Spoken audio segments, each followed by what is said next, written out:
The collision between the Milky Way and the Andromeda Galaxy, which is predicted to occur in about 4.5 billion years, will result in a cosmic event known as a galactic merger. Here's what is expected to happen during and after the collision. As the Milky Way and Andromeda Galaxy approach each other, their gravitational forces will cause them to distort and stretch. Stars and gas clouds within each galaxy will be affected by the gravitational tug of the other galaxy.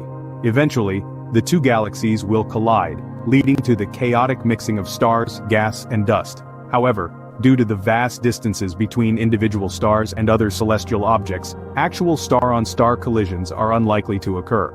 Over the course of millions of years, the two galaxies will merge to form a new, larger galaxy. The exact appearance of the resulting galaxy will depend on factors such as the mass ratio of the merging galaxies and the angle of approach during the collision.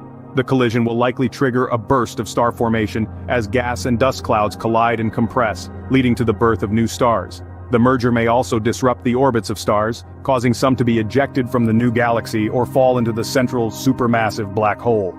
Eventually, the merged galaxy will settle into a stable, elliptical or spiral galaxy shape, depending on the dynamics of the merger.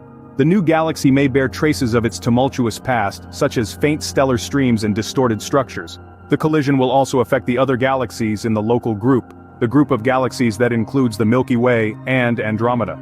Over time, additional galaxies may be gravitationally drawn into the newly formed galaxy, leading to further growth and evolution. Overall, the collision between the Milky Way and Andromeda Galaxy will be a dramatic event in the history of our cosmic neighborhood, shaping the evolution of galaxies and stars for billions of years to come. However, it is important to note that the timescales involved are immense, and the collision will not pose any immediate threat to life on Earth or in our solar system. Don't forget to like and subscribe my channel. Keep connected with us for more space and science knowledge and stories.